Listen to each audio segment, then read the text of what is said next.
The grand hall of Celestia Prime stretched so far that the ceiling disappeared into artificial clouds. 217 species sat in their designated sections, each marked by flags and symbols that represented worlds across the galaxy. The air hummed with translation devices working overtime, turning thousands of languages into understanding. Ambassador Krelix stood at the central podium, his forearms spread wide in the traditional gesture of welcome. His skin shimmered blue and green under the lights. He was old, even by Zentari standards, and had served on the Galactic Assembly Council for 60 years. Today marked a special occasion. The Bicentennial Summit, 200 years since the Assembly had formed to bring order and peace to the galaxy. Honored members, Krelix began, his voice amplified across the massive space. We gather today to celebrate 2 centuries of unity, cooperation, and progress. 200 species working together under one law, one purpose, one future. The crowd made various sounds of approval. Some clapped, others whistled. A few released pleasant scents into the air.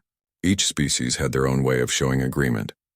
Krelix continued his speech, touching on trade agreements, scientific achievements, and the expansion of assembly space. But everyone knew what was coming. It happened at every major gathering. The story of the empty seat. Sure enough, Krelix turned slightly and gestured toward a section of the hall that remained dark and vacant. A single chair sat there covered in dust and shadow. Above it, a small light illuminated a nameplate that read Earth in the common tongue. And we must not forget, Krelix said, his voice taking on a more serious tone, the cautionary tale that this empty seat represents. 200 years ago, when we sent our invitation to the species of Earth humanity, we offered them a place in our great civilization. We offered protection, knowledge, trade, and fellowship. He paused for effect. Several species in the audience made sounds of sympathy or pity. They refused, Krelix said simply. In their pride and ignorance, they turned away from us. They chose isolation over community. They chose to struggle alone rather than accept our guidance. And so this seat has remained empty for 2 centuries, a reminder to all new species of what happens when pride blinds reason. The audience murmured in agreement. It was a familiar story. Every young diplomat heard it during training. Earth became the example of what not to do. The stubborn, backward species that couldn't see the benefit of joining the galactic community. Counselor Vesh, an Aquarian whose body was mostly water held together by a containment field, spoke up from her section. The last reports we received about humanity were 70 years ago. They had barely developed primitive faster-than-light drives. Slow, inefficient engines that probably broke down more often than they worked. Do we even know if their civilization still exists? Several species laughed at that. The sound was unkind. Krelix was about to respond when something unexpected happened. A soft chime echoed through the hall. The sound meant an incoming ship requested permission to dock. That wasn't unusual. Ships came and went from Celestia Prime all the time, but the next announcement made everyone stop talking. Unidentified vessel requesting diplomatic access, the station's computer voice announced. Ship identifies as human origin. Captain requests permission to observe summit proceedings. Silence fell across the grand hall. It was the kind of silence that felt heavy, like gravity had suddenly increased. 200 years. 200 years of mocking, of using Earth as a cautionary tale, of assuming humanity had either died out or remained primitive and isolated. Krelix recovered first. Grant permission, he said, trying to keep his voice steady. Send them to Observer Section 12. The next 20 minutes felt like 20 hours. The various species talked among themselves in hushed tones. What did this mean? Why were humans here now? Had they finally realized their mistake and come to beg for membership? When the doors to the Grand Hall finally opened, every eye, stalk, sensor, and visual organ turned to look. A single human walked in. He was tall by human standards, with short brown hair and wearing a simple dark blue uniform that looked nothing like assembly standard dress. He walked with confidence, not hurrying, not hesitant. His eyes scanned the room with obvious interest, taking in the assembled species with what looked like curiosity rather than intimidation. He approached the observer section, but before sitting he turned to face the podium where Krelix stood. Ambassador Krelix, the human said, his voice clear and steady. The translation devices kicked in automatically. My name is Jake Morrison, Lieutenant Commander in the Earth Colonial Defense Service. I apologize for the interruption. I'm here to observe your summit if you'll permit it. Not to participate, just to watch and learn. Krellix found himself at a loss for words, something that rarely happened. You're welcome, of course, but I must ask, Commander Morrison, why now? Why after 200 years does Earth send a representative? Jake smiled slightly. Earth didn't send me, sir. I volunteered to come. My government approved the mission, but this was my idea. I've read about the assembly and wanted to see it for myself. To see if you wish to finally accept membership? Vesh asked from her section, unable to hide the smugness in her voice. No, ma'am, Jake said simply. Just to observe. To understand how you do things. Maybe to establish some basic communication protocols. But we're not seeking membership. The hall erupted in noise, species talking over each other. Translation devices struggling to keep up. The idea that humans still refused membership was shocking. After 200 years of isolation, surely they understood now that they needed the assembly. Krellix raised his arms for silence. It took a few moments for the noise to die down. Commander Morrison, please take a seat. We'll discuss this matter later. For now, the summit must continue. Jake nodded politely and sat in the observer section. He pulled out a small device and began taking notes, seemingly unbothered by the thousands of eyes watching him. The summit continued, but nobody could focus. Speeches were shortened. Presentations were rushed. Everyone wanted to know more about the human sitting calmly in the corner, making notes on his device. During the first break, several species tried to approach Jake. He was polite to all of them, answering questions with patience but revealing very little. Yes, Earth was doing well. Yes, humans had spread to other systems. No, they didn't need assistance. No, they weren't interested in joining the assembly. Krellix watched from a distance. Something felt wrong. The human ship, for instance. When it had entered assembly space, it should have registered on their sensors long before reaching Celestia Prime. Their security net stretched out for dozens of light years, designed to detect any approaching vessel. But Jake's ship had appeared suddenly, as if materializing from nothing. It sat in a docking bay now, and Krellix had quietly ordered his security team to scan it. The results troubled him. They couldn't identify the power source. They couldn't determine what kind of weapons it carried, if any. The hull material was something they'd never seen before. This wasn't a primitive ship from a backward species. This was advanced technology, possibly more advanced than anything the assembly used. During the second session of the summit, Krellix couldn't help himself. He deviated from the planned agenda. Commander Morrison, he called out, perhaps you could share with us what Earth has been doing for the past 2 centuries? We're all curious. Jake looked up from his notes, seeming surprised to be addressed directly. He stood, which wasn't required, but it felt respectful. I'd be happy to share some basic information, Jake said, though I'm not a historian or diplomat, so I'll keep it simple. After we declined membership in the assembly, we continued developing on our own. We've established colonies in about 800 systems now. Different groups went in different directions. Some corporate colonies, some national projects, some private ventures. No single government controls all of it. We work together when needed, but mostly operate independently. 800 systems. The number hung in the air like a challenge. The entire assembly, with 217 species working together, controlled about 2,000 systems total. Humanity alone, working independently, had colonized 800. That's impressive, Vesh admitted, though she sounded doubtful. But surely you faced difficulties. Hostile species? Resource conflicts? These are dangerous times. Jake's expression shifted slightly. Something flickered in his eyes. We've faced challenges, yes. We've dealt with them. How? Krellix pressed. Without assembly protection, without our military support, how did you defend yourselves? The same way any species does, Jake said quietly. We learned. We adapted. We survived. We didn't have a choice. There was no one to call for help, so we figured things out ourselves.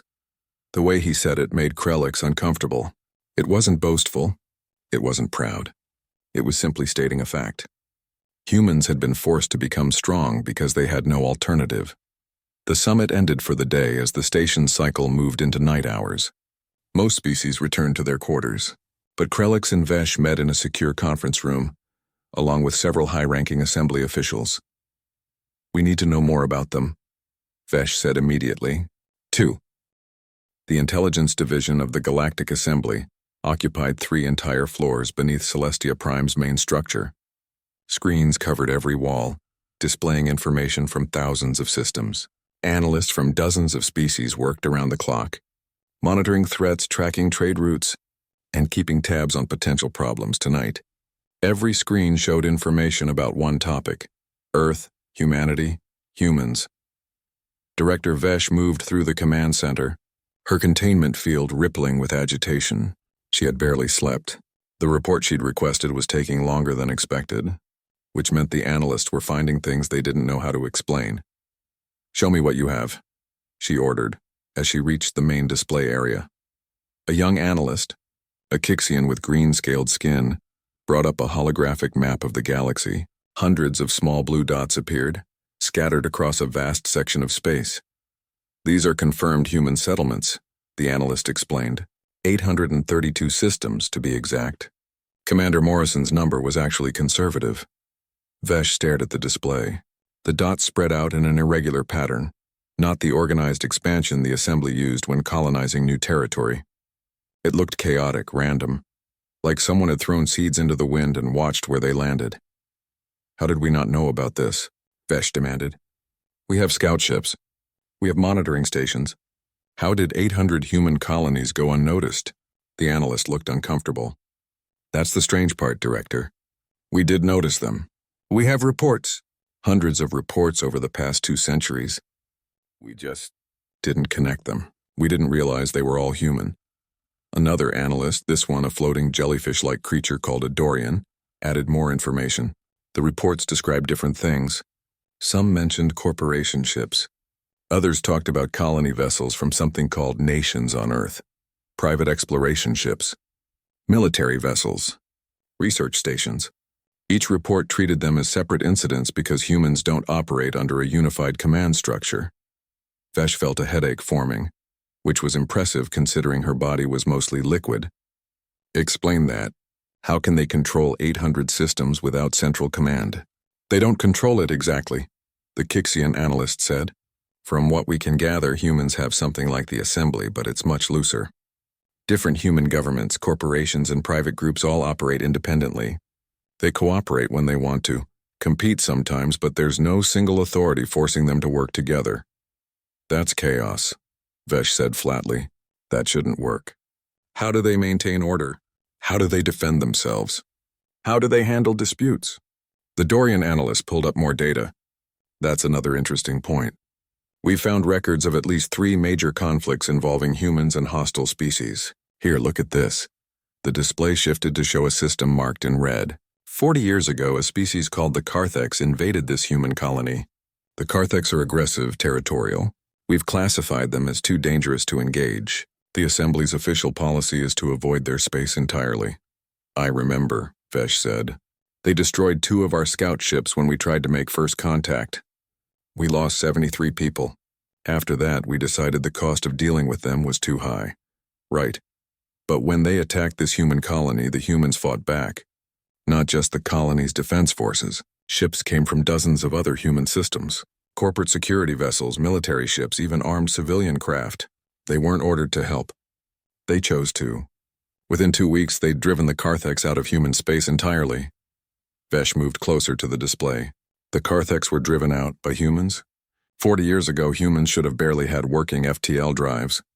"According to our old assessments, yes," the Kixian analyst agreed. "But our assessments were wrong. Look at this combat footage we found in old sensor logs. A video played. It showed space combat. Human ships moved with speed and precision. Their weapons were different from Assembly standard designs. Instead of the slow-charging plasma cannons most species used, humans seemed to favor rapid-fire projectiles and focused energy beams. The Carthex ships, which were heavily armored and intimidating, broke apart under sustained fire. But what struck Vesh most was the coordination. The human ships moved like a school of fish, each vessel independent but somehow aware of all the others. They covered each other, adapted to threats instantly, and maintained an offensive pressure that gave the Carthex no chance to regroup. "Show me the other conflicts," Vesh ordered. The analysts brought up 2 more incidents, one involving a species called the Mordesh, raiders who preyed on weak colonies. They'd tried to attack a human mining operation and lost 12 ships before retreating. The second conflict was with the Silicates, a machine intelligence that had been expanding aggressively into unclaimed space. They'd encountered human colonies and attempted to assimilate them. The war lasted 3 years and ended with the Silicates withdrawing entirely from that sector of space.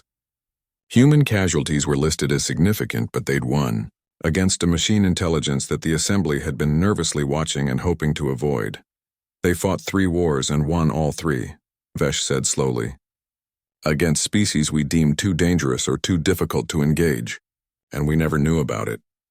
To be fair, the Dorian analyst said, we weren't paying attention. Every time we received reports about humans, we filed them under primitive species, isolated, not a concern. We never followed up. We never checked if they needed help. We just assumed they were struggling somewhere in their small corner of space. Vesh turned away from the displays. Her mind was racing. 200 years. 200 years of assumptions. 200 years of using Earth as an example of what happened when you rejected the Assembly, and all that time humans had been building, fighting, and thriving without them. What about their technology? She asked. Commander Morrison's ship. Have we analyzed it yet? The Kixian analyst pulled up a new screen. We've tried. The results are confusing. The hull material isn't in our database. The power signature doesn't match any known reactor type. We can't identify the weapon systems because we can't find the weapons. Either the ship is unarmed, which seems unlikely, or the weapons are hidden in a way our sensors can't detect. They're computers? Vesh pressed. Communication systems? Anything? The ship has sophisticated electronic countermeasures, the Dorian analyst reported. Our security team tried a routine scan, the kind we perform on all visiting vessels. The scan was blocked. Not just blocked, but our systems crashed and had to be rebooted. It was like the ship noticed we were scanning and decided to push back. Vesh felt the headache getting worse, so we have no idea what level of technology they possess. Actually, we have some information from Trade Database, another analyst spoke up. This one was a Vrexian, a small furry creature with 6 legs and large eyes. Humans have been trading with border species for decades. Mostly raw materials, art, cultural items, small-scale stuff, but some of the border species reported that human consumer technology was surprisingly advanced. Define advanced, Vesh said. The Vrexian pulled up trade reports. One species tried to reverse engineer a human entertainment device, something called a smartphone that was being sold as a curiosity. They couldn't do it. The computing power in this small personal device exceeded what they used in their ship navigation systems. And this was just a toy humans carried in their pockets. The room fell silent. Every analyst present understood the implications. If human civilian technology was that advanced, what did their military technology look like? There's something else, the Kixian analyst said quietly. We found records of Assembly member species requesting human assistance. Medical help, engineering support, disaster relief. In each case, humans responded quickly and effectively. They asked for nothing in return. They just helped and left. Vesh examined those records carefully. 43 separate incidents over the past century. Human doctors arriving to help with a plague outbreak. Human engineers repairing a damaged station. Human ships delivering supplies after a natural disaster. In each case, the humans had been polite, efficient, and had departed without requesting payment or political favors. Why? Vesh asked the room. Why would they help Assembly species when they refused to join the Assembly? Nobody had an answer. The analysts looked at each other, uncertain. Meanwhile, across Celestia Prime, Jake Morrison sat in his assigned quarters, reviewing his own notes. The room was comfortable but standard, designed to accommodate a wide variety of species. He'd been offered a tour, dinner with various diplomats, a chance to visit the research districts. He'd politely declined everything except the tour. What he'd seen troubled him. The Assembly was impressive in scale. Thousands of species working together, sharing technology and resources. It should have been inspiring. But instead, Jake saw inefficiency. He saw bureaucracy strangling innovation. He saw member species that had given up their independence for security, and now seemed unable to function without permission from the Central Council. During the tour, his guide had proudly shown him the Assembly military headquarters. Jake had nodded politely while internally comparing it to. The emergency alarm started 3 days into the summit, not the gentle chimes that announced scheduled events or meal times. These were harsh, urgent sounds that made every species in Celestia Prime stop what they were doing and look up in fear. Jake was in the observation gallery, watching another round of trade negotiations when the alarms began. Within seconds, Assembly security forces rushed into the hall. Ambassador Krellig's face appeared on every display screen throughout the station. All summit attendees, please remain calm. We are evacuating Celestia Prime. This is not a drill. Follow security personnel to the nearest transport ships. Move quickly, but do not panic. The hall erupted in chaos. 200 species all talking at once, some moving toward exits, others frozen in confusion. Jake stood still, watching the screens. Something big was happening. Something bad. He activated his communicator, a small device hidden in his collar. Morrison to Frontier Runner. What's happening? The response came immediately. His pilot, a woman named Carol Price, sounded tense. Commander, you need to see this. I'm sending data to your display. Jake's personal device lit up with tactical information. His training kicked in immediately, and what he saw made his blood run cold. On the outer edge of assembly space, their sensors had detected something massive. At first glance, it looked like an asteroid field moving through space. But asteroids didn't move in coordinated patterns. Asteroids didn't generate power signatures, and asteroids definitely didn't open fire on the assembly border stations. What am I looking at? Jake asked quietly, moving toward an exit as the crowd around him pushed and shoved. Assembly database calls them the Krell Swarm, Carol replied. Bioengineered warships. Hive mind intelligence. They consume biological matter for fuel. The assembly had one encounter with them about 80 years ago, on the far side of their territory. Lost 3 systems before the swarm moved on. The assembly sealed the records and hoped they'd never come back. Jake watched the tactical display as he walked. Thousands of ships, if you could call them that. They looked organic, like massive insects made of metal and flesh. They moved in perfect coordination, overwhelming the assembly border defenses through sheer numbers. Casualties? He asked. 6 stations destroyed so far. Total population of those stations was about 2 million. No survivors detected. Carol's voice was grim. Commander, the assembly military is mobilizing, but this doesn't look good. The swarm is heading straight for the core systems. If they maintain their current speed, they'll reach Celestia Prime in 2 weeks. Jake reached his ship and hurried aboard. The docking bay was chaos as diplomats and officials scrambled to evacuate. Assembly military vessels were launching, trying to form defensive lines. It was organized but slow. Everything about the assembly was slow, bound by procedures and protocols. Get us in the air, Jake ordered. Stay near Celestia Prime, but keep clear of assembly flight paths. I want full sensor sweeps of this swarm. Find out everything we can. The Frontier Runner lifted smoothly from the docking bay. Through the viewport, Jake could see dozens of other ships launching. Some were military vessels heading to the front lines. Others were civilian ships carrying evacuees to safer systems. Over the next few hours, Jake watched the situation deteriorate. The assembly fleet engaged the swarm at the border systems. The battle was brutal and one-sided. Assembly ships used standard tactics, the same tactics they'd been using for centuries. Coordinated strikes, energy shields, plasma weapons. Against most enemies, it worked well. Against the swarm, it was useless. The bioengineered ships absorbed plasma fire, their organic hulls regenerating damage faster than the assembly could inflict it. They moved in patterns that anticipated assembly tactics, surrounding and overwhelming each defensive position. Within hours, the assembly had lost a quarter of their border fleet. Jake's display showed the tactical reports coming in. He'd seen enough battles to understand what was happening. The swarm was a hive mind, operating with perfect coordination. But more than that, they were adapting, learning. Every time the assembly tried a new tactic, the swarm countered it within minutes. Commander, Carol said from the pilot's seat, we're receiving a priority transmission from Ambassador Krellig. Should I put it through? Yes, Jake said. Krellig's face appeared on the screen. He looked exhausted and afraid. Commander Morrison, I'll be direct. We need Earth's help. The swarm is destroying our fleets. At this rate, we have days, maybe a week before they reach our core systems. Billions will die. Jake took a deep breath. Ambassador, with respect, Earth isn't part of the assembly. We have no mutual defense treaty. You have no legal basis to request our assistance. I know, Krellig said quietly. I'm not making a legal request. I'm begging. As one sentient being to another, we need help, please. Jake felt the weight of that request. 200 years ago, Earth had told the assembly no. had walked away from their offer of membership. Now the assembly was facing extinction, and they were asking for help from the species they'd been mocking for 2 centuries. "I'll forward your request to Earth," Jake said carefully, "but I can't promise anything. This isn't my decision to make." "Thank you," Krellick said, and the transmission ended. Jake immediately sent a message to Earth, using the secure quantum communication system that still baffled assembly scientists. He explained the situation, attached all tactical data, and waited for a response. It came 6 hours later.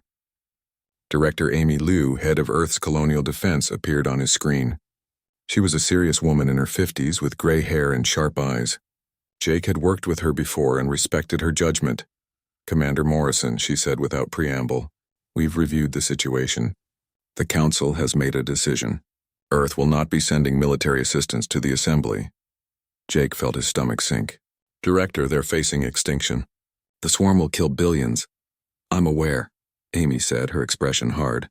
"And I'm also aware that 200 years ago, the Assembly demanded we surrender our sovereignty as the price of their protection. Now they want us to provide that protection without even being members. The answer is no. We didn't sign their treaties. We owe them nothing." "But," Jake started. "However," Amy interrupted, "Earth will not prevent individual humans from making their own choices. If you want to help, Commander, that's your decision. If other captains, colonies, or corporations want to help, that's their decision. But it won't be an official Earth military operation. Make that very clear. We're not joining their war, but we won't stop people from doing what they think is right." The transmission ended. Jake sat back in his chair thinking hard. He knew what Amy was really saying. Earth wouldn't order anyone to help, but they also wouldn't stop anyone who chose to. It was the most human response possible. Not a command from above, but a choice left to individuals. "Carol," Jake said after a moment, "send a message on all human channels. Explain the situation. Let people know what's happening. Tell them that anyone who wants to help is free to do so, but it's their choice." "You think anyone will come?" Carol asked. "I think humans don't like bullies," Jake said quietly. "And we especially don't like genocidal hive minds." "Yeah, someone will come," he was right. Within 12 hours, human ships started appearing throughout assembly space. Not military vessels sent by governments.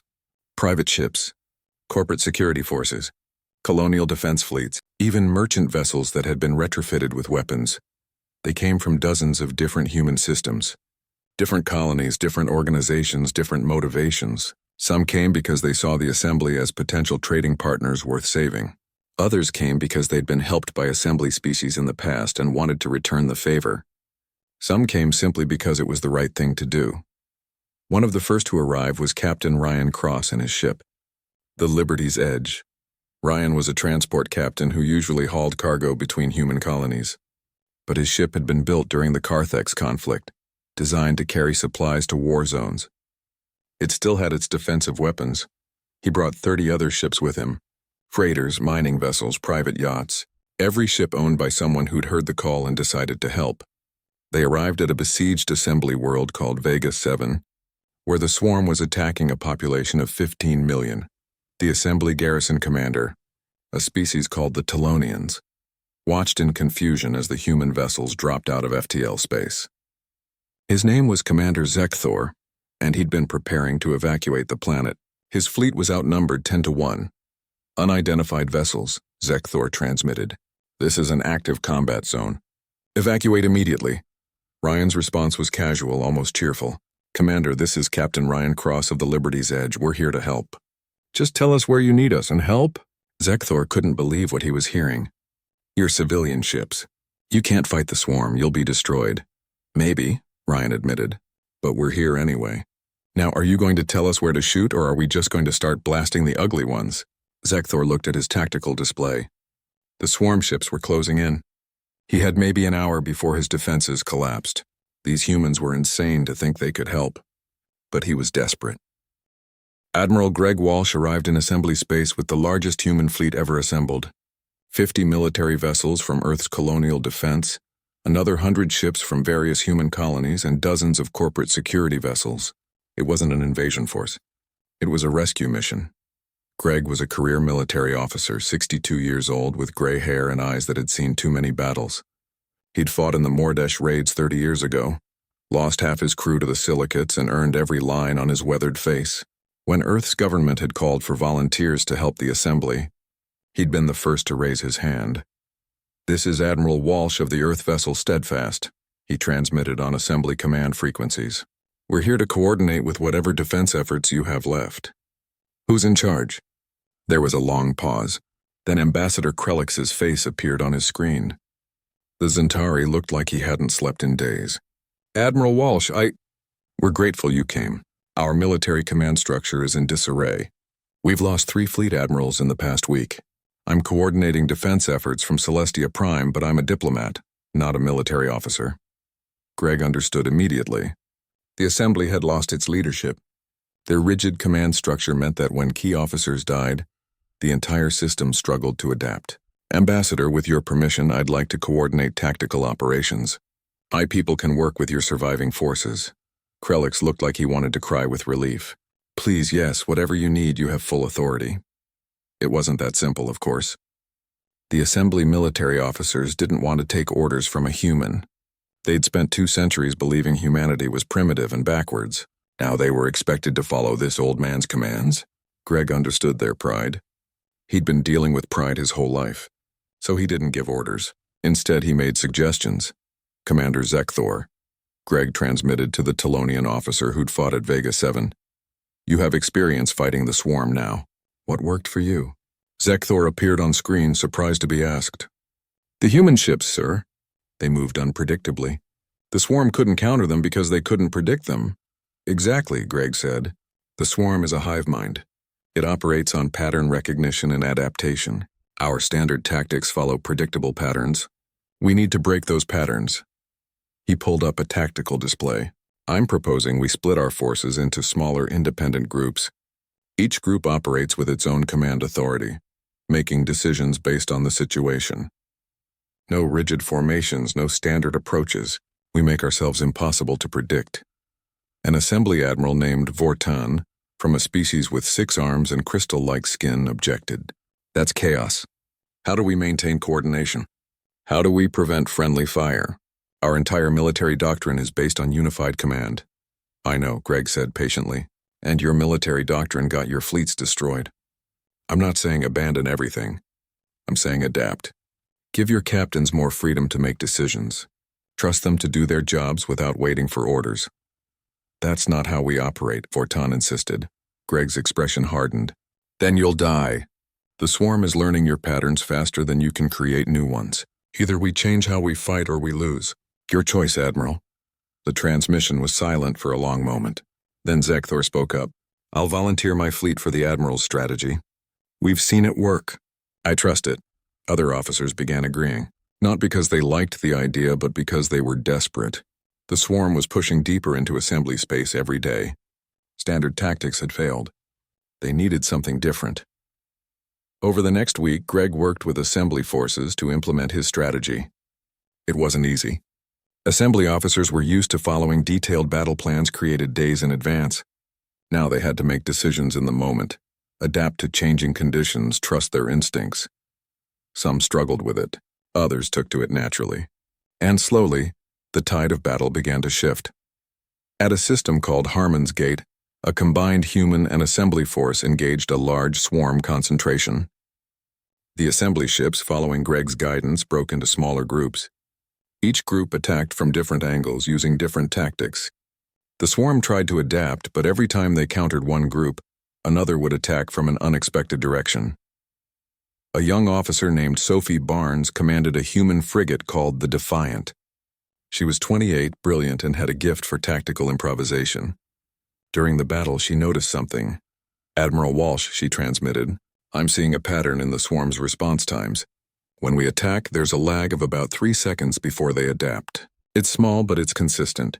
Greg studied his own displays. Sophie was right. 3 seconds. Not much time, but in space combat it was an eternity. "What are you thinking, Lieutenant?" "If we coordinate our strikes to hit multiple points simultaneously, we can exploit that lag. They can't adapt to everything at once." "Then do it," Greg said simply. "You have tactical authority. Make the call." Sophie took a deep breath. In the assembly military, a lieutenant would never have that kind of authority. But this was the human way. If you saw something, you acted on it. She opened a channel to nearby ships, both human and assembly. All vessels, this is Lieutenant Barnes. I'm transmitting targeting data. On my mark, everyone fires on their designated targets simultaneously. Don't wait for confirmation. Just trust the plan and fire. Mark in 3, 2, 1, execute. Dozens of ships fired at once. Beams, projectiles, missiles, all striking different swarm vessels in the same instant. The hive mind tried to coordinate a response, but the lag Sophie had noticed meant they were too slow. Ship after ship exploded before the swarm could adapt. Again, Sophie called. Same strategy, different targets. Fire. Another coordinated strike. More swarm ships destroyed. The hive mind was learning, but not fast enough. By the time they adapted to Sophie's tactic, she'd already moved on to something else. The battle ended with the swarm retreating for the first time since the war started. Assembly forces celebrated, but Greg knew better. This was one victory. The swarm was still out there, still learning, still threatening billions of lives. Meanwhile, in the medical bays across dozens of ships and stations, Dr. Emma Price worked to save lives. She was a trauma surgeon from Earth who'd volunteered to help. She'd brought a team of 20 medical professionals and portable equipment. The assembly medical facilities were overwhelmed. Thousands of wounded from dozens of species, each with different biology, different medical needs. The assembly doctors were doing their best, but they didn't have enough supplies or personnel. Emma and her team worked around the clock. They treated assembly soldiers without hesitation, learning alien biology on the fly, adapting human medical techniques to work with different physiologies. When they ran out of supplies, they improvised. A young Zentari soldier, his forearms badly burned, asked Emma why she was helping. "You're human," he said weakly. "We mocked your species. We said you were primitive. Why do you care if I live or die?" Emma looked at him while treating his wounds. "Because you're a person in pain and I'm a doctor. That's all that matters. The politics, the history, the insults, none of that belongs in a medical bay. You needed help, so I'm helping." The soldier started crying, which for Zentari meant his skin changed color. "Thank you," he whispered. Stories like that spread through assembly space. Human doctors treating the wounded. Human engineers repairing damaged stations. Human supply ships delivering food and medicine to refugee camps. Always polite, always helpful. Never asking for anything in return. Ambassador Krelix watched all of this from Celestia Prime. He'd spent 2 centuries believing the assembly represented the pinnacle of civilization. Unity, cooperation, shared purpose. But now he was seeing something different. Humans didn't operate like the assembly. They didn't have one voice, one plan, one approach. They were chaotic, diverse, unpredictable, and it made them incredibly effective. When an assembly captain needed to request permission to change tactics, a human captain just changed tactics. When an assembly colony needed approval to send aid, human volunteers just sent aid. The empty seat in the Grand Hall haunted Krelix now. For 200 years it had represented failure. Now he understood it represented something else. Freedom, choice, independence. Jake Morrison found Krelix standing alone in the Grand Hall one night, staring at that empty seat. "Can't sleep either?" Jake asked quietly. Krelix turned surprised. "Commander Morrison, no, sleep is difficult these days. Too much to think about." "I know the feeling," Jake said, walking over to stand beside him. They both looked at the empty seat, dusty and unused. "We were wrong about your species," Krelix said finally. "For 2 centuries we told ourselves you needed us. That without the assembly humanity would struggle and fail. But you didn't need us at all." "That's not quite right," Jake said. "We didn't need you to survive. But that doesn't mean we couldn't benefit from knowing you. Trade, cultural exchange, friendship, those things have value. We just weren't willing to surrender who we are to get them." "But you're helping us anyway," Krelix said. "Without membership, without treaties, without any obligation." "Why?" Jake shrugged. "Because it's the right thing to do. Because we can." The swarm hit them like a tidal wave of teeth and metal. 200,000 bioengineered warships, all moving with the perfect coordination of a hive mind, descended on Celestia Prime. The sky turned dark with their numbers. Admiral Greg Walsh stood on the bridge of the Steadfast, watching his tactical display. He'd fought in plenty of battles, but nothing like this. The sheer scale was overwhelming. but he kept his voice steady when he gave his orders. All forces scatter formation. Don't give them a concentrated target. Every ship picks their own approach vector and engages at will. Trust your instincts. Trust each other. And remember, we don't need to destroy them all. We just need to break their momentum. The combined fleet split apart like a school of fish sensing a predator. 50,000 ships, each moving independently, each captain making their own decisions. The swarm tried to predict their movements and failed. There was no pattern to predict. Captain Ryan Cross brought the Liberty's Edge in fast and low, skimming the edge of Celestia Prime's atmosphere. His shield screamed as they absorbed fire from a dozen swarm ships. He didn't pull up. Instead, he dove deeper, using the planet's gravity to slingshot around and come up behind his attackers. All power to forward guns, he ordered his small crew. Let's show these things why you don't chase humans into gravity wells. The Liberty's Edge spun and fired in one smooth motion. 3 swarm ships exploded. Ryan didn't celebrate. He was already moving toward the next target. On the other side of the battle, Lieutenant Sophie Barnes commanded a squadron of 6 ships, 3 human and 3 assembly vessels. She'd been given tactical authority over her section, and she was using it. I'm seeing a weakness in their formation, she transmitted to her squadron. See how they cluster around their larger ships? Those big ones are command vessels. If we take them out, the smaller ones lose coordination for a few seconds. That's suicide, one of the assembly captains protested. The command vessels are too heavily protected.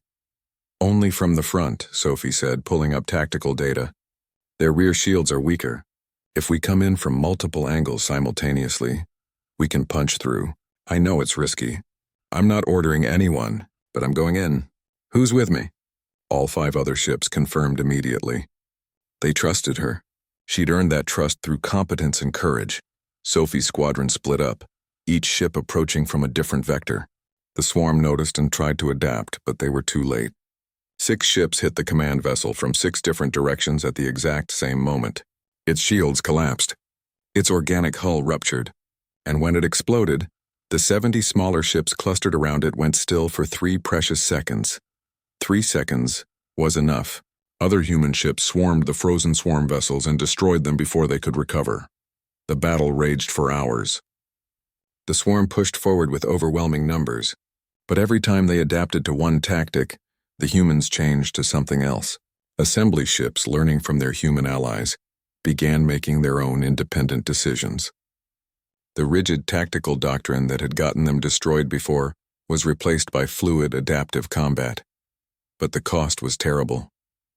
Ships were dying. Brave people from dozens of species sacrificed themselves to buy time for others. The Liberty's Edge took a direct hit that crippled its engines. The Defiant lost half its crew when a swarm boarding party breached their hull. On the ground, Ambassador Krellix coordinated the defense from Celestia Prime's command center. He watched the battle unfold on dozens of screens, his heart's breaking every time a friendly ship disappeared from sensors. Jake Morrison stood beside him, providing tactical analysis. They're trying to overwhelm Admiral Walsh's position. If they succeed, they'll have a clear path to the planet. Can we stop them? Krellix asked. Jake's expression was grim. I don't know, but Walsh will try. He won't abandon this planet. On the Steadfast, Greg Walsh saw the same problem Jake had identified. The swarm was concentrating their forces, willing to take heavy casualties to punch through his defensive line. If they succeeded, Celestia Prime was finished. He needed something desperate, something unpredictable, something the swarm couldn't possibly anticipate because it was absolutely insane. Captain Cross, Greg transmitted on a secure channel. I need your ship. I know she's damaged, but I need her mobile. Ryan's face appeared on screen. He was bleeding from a head wound, but his eyes were clear. We've got thrusters, but no main engines. We're basically a very expensive rock right now. What do you need? I need you to ram the swarm's central nexus. That massive ship at the center of their formation, it's their primary coordination hub. If we destroy it, we might break their hive mind long enough to turn this battle. Ryan was quiet for a moment. Admiral, that's a one-way trip. My crew, I know, Greg said quietly. I'm not ordering you. I'm asking, and I'll understand if you say no. Ryan looked around his bridge. His crew was small, just 8 people. They'd been through hell together. He expected them to refuse. Instead, his navigator, A woman named Claire Davis spoke up. "We came here to make a difference, Captain. Billions of people are depending on us. If ramming that thing saves them, then that's what we do." The rest of the crew nodded agreement. Ryan felt pride and grief war in his chest. These were good people. "The best people." "Admiral," Ryan said, his voice steady. "The Liberty's Edge is honored to serve. We're going in. Just make sure it counts." "It will," Greg promised. "I swear it will." Ryan closed the channel and looked at his crew. "Everyone to the escape pods. You've got 3 minutes." "What about you, Captain?" Claire asked. "I'm staying. Someone needs to steer, and I'm not asking anyone else to do it." His crew refused to leave. All 8 of them stayed at their stations. Ryan tried to order them away, but they ignored him. They'd made their choice. The Liberty's Edge, battered and broken, began its final flight. Ryan pushed the thrusters as hard as they would go. Not fast, not elegant, but determined. The swarm noticed and tried to intercept. Human and assembly ships threw themselves in the way, buying time with their lives. "Almost there," Ryan muttered, watching the massive Nexus ship grow larger on his view screen. "Come on, baby." Just a little further. The Liberty's Edge struck the Nexus at the exact moment her power core was overloading. The explosion was visible from Celestia Prime's surface, a brief, brilliant star that outshone everything else in the sky. And for 5 crucial seconds, every swarm ship went still. The hive mind, suddenly severed from its primary nexus, struggled to re-establish coordination. 5 seconds. Greg Walsh didn't waste them. All forces full offensive now. "Hit them with everything you have." 50,000 ships opened fire simultaneously.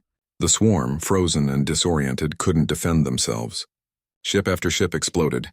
The hive mind tried to compensate, tried to establish secondary command nodes, but the damage was done. The swarm began to retreat. Not an organized withdrawal, but a panicked flight. Whatever intelligence guided them had decided that this battle was lost.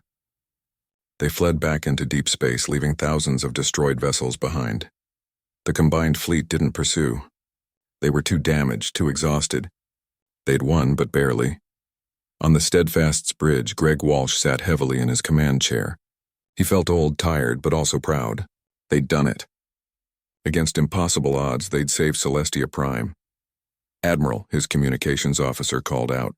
"We're receiving sensor data from the battle site." "Sir, we're detecting escape pods." "Multiple pods." The Liberty's Edge crew got out. Greg stood up so fast he nearly fell over. "What, how?" The navigator, Claire Davis, overrode Captain Cross's commands. The entire crew was loaded into escape pods and ejected milliseconds before impact. "They're all alive, sir. All 8 of them." Greg felt something he rarely felt. Pure, overwhelming relief. Ryan and his crew had survived.